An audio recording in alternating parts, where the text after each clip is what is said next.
messieurs, membres de la commission, je m'adresse à vous aujourd'hui pour témoigner d'une période sombre de notre histoire récente. Tout bascule le 18 mai 2021. Ce jour-là, l'État algérien active l'article 87 bis du Code pénal, classant arbitrairement les mouvements politiques kabyles, ainsi que le mouvement Rached comme organisation terroriste. Ce n'était pas seulement un changement de loi, c'était le début d'une traque méthodique. Nous avons vu les méthodes changer. Ce n'était plus la police, mais la gendarmerie qui menait les opérations, marquant une militarisation de la répression. Les arrestations se sont acharnées rapidement. Je m'adresse à vous en tant que témoin d'un combat qui n'a jamais dévié de sa ligne pacifique. Mon engagement s'inscrit au sein d'une dynamique collective. Militant au MAC 2014-2016, j'ai également été aux côtés d'autres militants engagés, membre fondateur de MKDDH, un collectif kabyle né de la nécessité de créer une vigilance citoyenne permanente. Notre mission au sein de MKDDH était claire: agir comme un bouclier pacifique face à l'arbitraire. Nous nous sommes dressés pour dénoncer les arrestations politiques et briser le silence sur le sort de militants comme Simen Bouhafs, Marzouk Touati et Samir Mouharani. Je tiens ici à saluer avec émotion la mémoire du Dr Kamel Dinfra, paix à son âme, que les autorités ont laissé mourir en détention. Son sacrifice tragique est le symbole permanent de la barbarie d'un système qui préfère laisser s'atteindre des vies plutôt que de laisser s'exprimer. En 2018, j'ai également été membre fondateur de l'ERK, Union pour une République kabyle. C'est un mouvement devenu aujourd'hui Ahel. Dès mon arrivée en France, nous avons fondé un collectif avec les familles des prisonniers de l'Arba Natirazen. Le 18 mai 2021, l'Algérie a légalisé l'injustice. Sur ordonnance du Haut Conseil de sécurité, l'article 87 bis a été créé pour transformer arbitrairement des militants politiques en terroristes. Cette manœuvre a servi de fondement à la RAF de juin 2021. En une seule semaine, le paysage politique kabyle a été méthodiquement décapité. Le 16 juin, l'arrestation de Bled Amar Khoudja. Le 21 juin, celle de Bouziz Etchbi, porte-parole du mouvement Ahel. Dans la foulée, les convocations à neutraliser. Hamou Boumdien, secrétaire général du RPK, mouvement qui revendique l'autonomie de la Kabylie. Boussar Bécha, secrétaire général de notre mouvement Ahel, et Houssine Azam et beaucoup d'autres. Je dénonce cette criminalisation systématique de l'opinion qui vise à anéantir toute opposition structurée et pacifique. Le 9 août 2021, la Kabylie a été attaquée par une politique de la terre brûlée. Plusieurs départs de feu ont été déclenchés simultanément avec l'usage de moyens militaires lourds pour étouffer la vérité. Les jeunes qui ont filmé ces scènes accablantes ont été immédiatement arrêtés.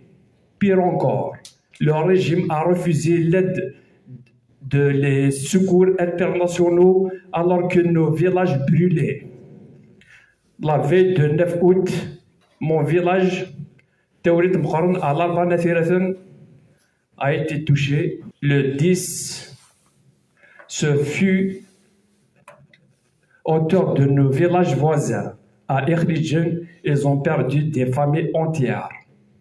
C'est le village le plus touché de notre région. Le régime a sacrifié des militaires et encastré l'horreur pour servir ses intérêts. L'assassinat de l'artiste est opposant Djamel Ben Smaïl, paix à son âme, est le symbole de ce plan macabre. Il a été mis à mort sous protection policière dans un fourgon officiel devant des agents qui ont laissé faire. Ce n'est pas un accident, c'est une exécution par passivité. C'est la faillite totale de l'État. Comment expliquer que les forces de sécurité n'aient jamais eu à répondre de leur passivité devant les tribunaux? Pourquoi la justice a-t-elle prononcé des condamnations à mort collectives sans preuve? J'accuse les commandataires d'avoir instauré une terreur pour briser le peuple kabyle. Aujourd'hui, je tiens à dire avec force, je n'ai pas fui. On m'a obligé à l'exil, car la parole était devenue impossible à l'intérieur. Mon départ, le 6 octobre 2021 à minuit, après 10 heures de lutte acharnée contre les vagues et l'obscurité, était un choix de résistance. Ma reconnaissance va à la marine espagnole pour son secours après des heures d'incertitude. Cette traversée fut le prix à payer pour ne pas être enterré vivant dans l'oubli des cellules de l'arbitraire. Je n'ai pas seulement sauvé ma vie, j'ai sauvé ma parole. Je suis ici pour porter le témoignage de ceux qui sont derrière les barreaux. Mon exil n'est pas un repos, c'est un prolongement de notre résistance. Je suis désormais la passerelle entre la souffrance de la Kabylie et la conscience du monde. Je ne suis pas ici pour me disculper, car militer pour la dignité et les droits humains n'est pas un crime. Ce sont ceux qui utilisent la violence d'État qui devront répondre de leurs actes. J'accuse et je demande formellement une enquête internationale indépendante pour faire toute la lumière sur ces pratiques criminelles et sur la responsabilité des donneurs d'ordre. Enfin, je tiens à exprimer ma profonde gratitude aux organisateurs et à la Riposte internationale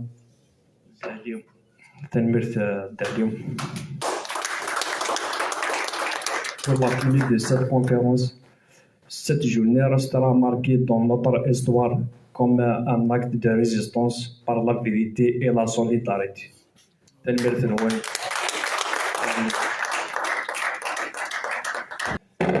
Salut Yassine. Ben écoutez, dommage qu'on n'a pas pu écouter d'autres parce qu'ils sont en prison et d'autres membres des familles qui n'ont pas aussi accès à la parole libre. Mais notre objectif justement c'est de dépoussiérer ce dossier, décomplexer parce que aujourd'hui parler du procès de l'Arwa Nathirathan, c'est comme si on commis un crime. Donc, l'Arwa Nathirathan, les victimes, les 38 condamnés à mort, et à travers les 38 condamnés, il y a toute une région qui a été calcinée. Il y a plus de 250, parce que depuis 2021, on a refusé de donner le nombre de personnes calcinées. Et pourtant, c'est simple. Au niveau des APOI, au niveau des hôpitaux, ils ont les chiffres, mais ils ne veulent pas donner justement. Ça fait partie de la stratégie du pouvoir, ne pas parler de ces crimes, tout simplement. Donc, il y a plus que... C'est vrai qu'on a parlé de l'Arwa Nathirathan, mais on n'a pas parlé d'un jeune d'Azazga qui a été calciné la veille de son mariage. On n'a pas parlé des gens de Mqla. On n'a pas parlé de toute une famille à Zoron, à Michli. Mais c'est toute une région qui a été brûlée. Donc c'est très important de refaire d'autres événements, de libérer la parole, de décomplexer les gens, parce que le pouvoir a tout fait pour incriminer ceux qui défendent même la mémoire des morts. Alors, parler du procès de l'Arba'a Tiratan, c'est comme si vous êtes coupable, c'est toi qui as assassiné Djebel Ismail. C'est ce que le pouvoir veut nous faire comprendre. Voilà. Je ne vais pas tarder pour. Voilà. Je donnerai la parole à Athman. Et puis, la parole à Youssef. Je n'ai pas changé d'avis. Et puis, on ouvre le débat. Voilà. Athman.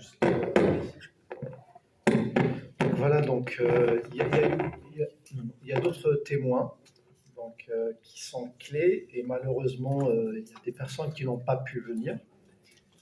Voilà, dans la vie il y a des fois des empêchements, il y a des contraintes et c'est des témoignages clés et ça répondrait à certains éléments qui vont éclaircir un peu plus le dossier. Mais je tiens juste à complémenter un petit peu l'histoire de Yassine. Yassine donc, était recherché donc, à partir de juin 2021.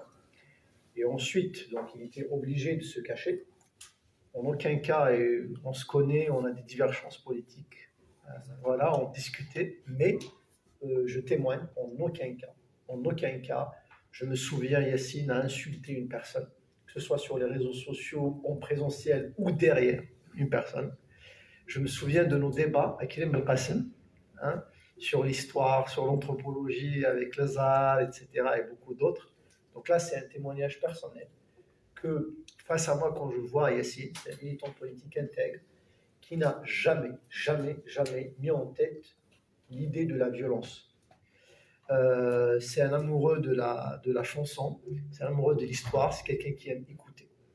Et malheureusement, donc, on voit ce qui s'est passé, c'est qu'il a été impliqué dans cette affaire-là, alors qu'il n'est même pas été dans les lieux du crime. Il était à Oran, en compagnie de Dar El-Qadar, qui est témoin ici, et lui aussi, il est condamné à la perpétuité en Algérie.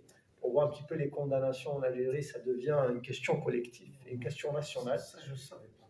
Je ne savais pas que c'était un repris de justice. Alors, première fois où je l'ai défendu, il a été arrêté donc à Alger suite à un match de la JSK et dans le jugement que je garde à ce jour, ils ont pris comme élément d'accusation une banderole qui dit que il y a le nom de la région solidaire avec la JSK. Ouais. Le nom d'une région, c'est quand par exemple Marseille avec l'Olympique de Marseille en Kabylie, donc il y a une banderole, voilà, telle région, donc un nom d'une localité kabyle. Fidèle à la JSK, s'était présenté comme un élément d'accusation, lui et son frère. Et donc, heureusement qu'on appelle, voilà, une décision autre a été donc maintenue. Et donc, il était avec Yassine à Oran. Malgré ça, les autorités ont mis Yassine dans le dossier comme étant un accusé principal. Ce qui est bizarre, c'est que les autorités sécuritaires disent qu'à l'époque, disent clairement dans le dossier qu'il était en France. Mais malgré ça, il est condamné à mort dans le dossier. Pour voir un petit peu l'absurdité des choses. Donc voilà un petit peu pour, si je peux dire, complimenter un petit peu l'histoire. On n'a pas la chance de d'être à C'est la perpétuité. pas tous les jours.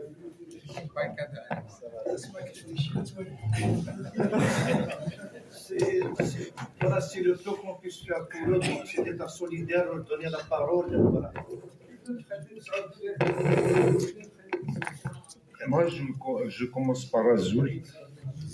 Parce que je laisse c'est mon combat, c'est beaucoup plus sur mon identité. J'aime beaucoup improviser, je n'écris rien, je parle comme ça.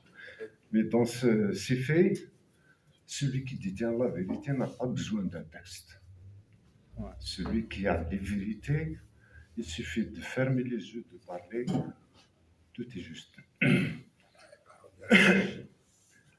Avant que le drame de l'Arba'a Tiratan, ça a commencé de la mi-juin avec la vague d'arrestation de tous les militants activistes dont figurait l'ex-président du MAC, Mesbah Zedchbib,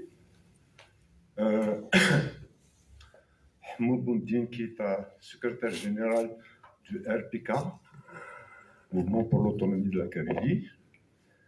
Il y a aussi Hussein Azam, qui est coordinateur du MAC 2015-2016.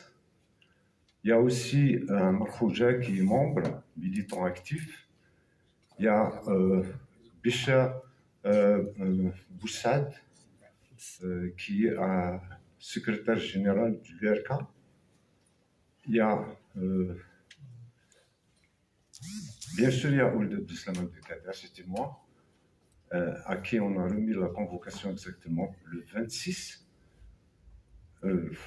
J'étais au village, ils sont venus avec 12 patrouilles de gendarmes. Ce n'est pas des gendarmes, c'est ce qu'on appelle Saïra chez eux. Ce sont des militaires, c'est avec des balles réelles, on les a vus comme ça.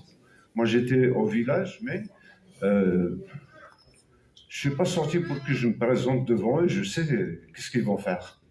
Ils ont remis la convocation à mon défunt père, qui est mort justement 2 ans après. Il a signé la convocation, le soir il me l'a remis, il faut que je me présente à la gendarmerie de Bouillon, à Tizi Ouzou. Mais il y a un détail qui a attiré mon attention, pas dans l'immédiat. C'est après les événements de l'Arba'a Tiratan. Sur la convocation, on a mis né à l'Arba'a Tiratan et réside à l'Arba'a Tiratan. Et que moi, je n'ai aucune relation administrative avec l'Arba'a Tiratan. Je suis très loin. Je suis de Michelet, de la commune d'Aqbil. Mais le fait est là. Comment la gendarmerie a mentionné ça? Si vous me permettez, je vais parler moi aussi de ma vision des choses sur les événements de l'Arba'a Tiratan. Le 3-6. Moi, c'est quelqu'un qui cherchait beaucoup sur Internet. Surtout, je suis tout le temps connecté. Je cherche des informations, en même temps avoir quand même des connaissances un peu plus. Le 3-6 2021, il y a un soi-disant opposant, moi je l'appelle influenceur, qui est en la personne de Ben Sdira. Il a posté une vidéo là où il a dit, en arabe, je vais la répéter malgré c'est une langue qu'on m'a forcé à parler. سمعت واحد الخبر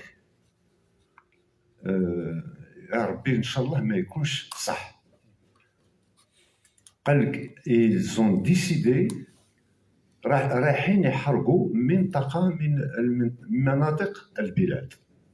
يؤسفني ويحزن أن أقول هذا الخبر، ونتمنى يا ربي ما يكونش صحيح. نتمنى يا ربي ما يكونش صحيح، لكن سجلوه عليا يقولوا أنه بن سديرة قالوا في 3 جوان 2021 الصائفة القادمة. يا ربي يكون الخبر مش صحيح، يا ربي يكون الخبر مش صحيح. الصيفة القادمة ستشهد مجموعة من الحرائق في الغابات بشكل مخطط وممنهج ودقيق جدا. Ça s'était passé le 3-6-2021. Ils ont dit comme quoi la vidéo, le message de Ben Sdira, il a dit comme quoi j'ai entendu une information souhaitant qu'il n'est pas juste. Ils vont brûler une région du pays. Bientôt, ils vont brûler une région du pays. Alors, ça fait depuis le jour où il a posté la vidéo, 3 mois, 5 jours. Exactement. Et ils vont utiliser un accélérateur. Alors, ce qui me fait rire, des fois, des gens qui ne veulent pas admettre la vérité. Cette vidéo, pour vous, c'est quoi? Faites votre analyse. Quelqu'un qui dénonce un fait qui va se produire 3 mois après, et c'est quelqu'un qui n'est pas... et on sait bien qu'il est pour un clan, il travaille pour un clan. On le connaît très très bien. Primo. Deuxièmement, chaque fois qu'on rentre dans l'affaire de la Baïtiraten, on saute sur Jamal Ben Ismaïl. Non, messieurs. Moi, je commencerai là où ça a commencé à brûler. Quels sont les moyens qu'on a utilisés? Est-ce que ces moyens sont à la portée d'un citoyen ou bien du mouvement du MAC? Il faut se poser cette question. Il y a quelqu'un qui est tout proche de ma famille, en tout cas, c'est quelqu'un qui... sa maison, elle est loin du village, à 1 kilomètre. Un bon matin, ils ont entendu des trucs comme ça tomber sur le toit de leur maison. Et lorsqu'il allait fouiller, il a trouvé des choses qu'il ne connaît pas. Ce sont des capsules. Ces capsules, ce sont de certains matériels militaires. On ne peut pas l'acheter chez Zamouzabit ou quelque chose qui se vend comme ça dans l'histoire. C'est un matériel militaire. Aussi, il y a des places là où on a trouvé, là où ils ont jeté le phosphore. Ça a une relation avec ces capsules. Aussi, le départ de 10 feux dans une forêt, je pense c'est du côté à Zogun, un peu, Touja, voilà, 10 départs. Au milieu d'une forêt. Qui est le fou qui va rentrer dans une forêt pareille dense et allumer un feu au mois d'août? En ligne. Ça prouve que c'est les avions. Et autre chose, un fait, je me souviens, j'étais au bled, chaque fois, le soir, on ira prendre un peu de temps, jouer au football. Et on voyait des choses qui lumineuses comme ça, à certaines hauteurs, au-dessus de nous. On se posait la question, on n'a pas fait attention la première fois. Mais une fois, j'étais avec un ami chez moi, on prenait un café au soir. Ben on a détecté ça, c'était des drones.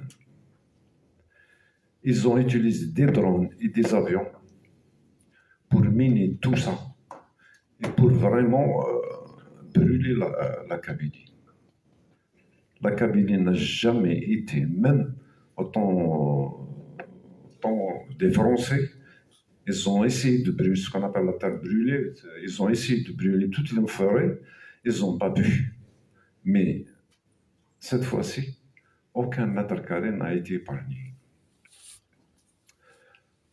Jamal Ben Ismaïl, le jour de son assassinat, il y avait quand même, on avait des vidéos, on avait des personnes.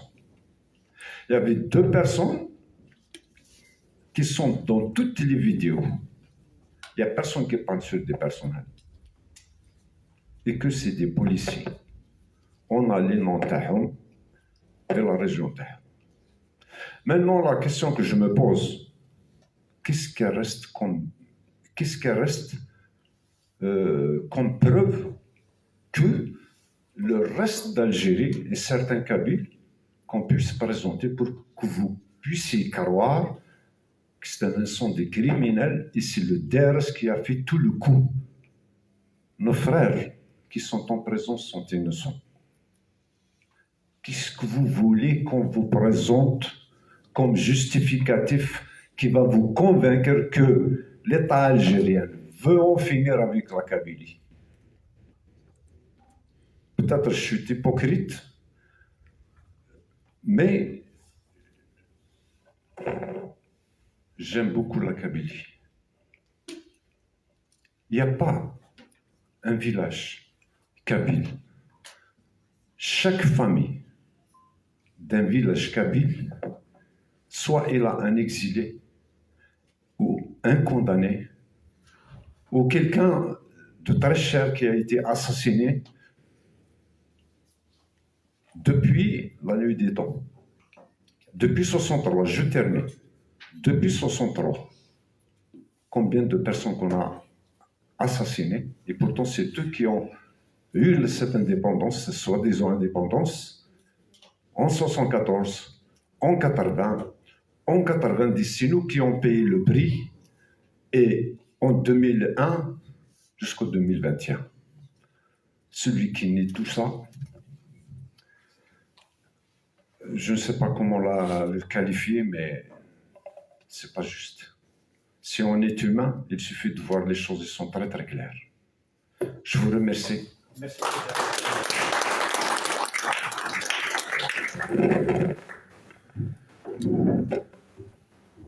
Merci Kader.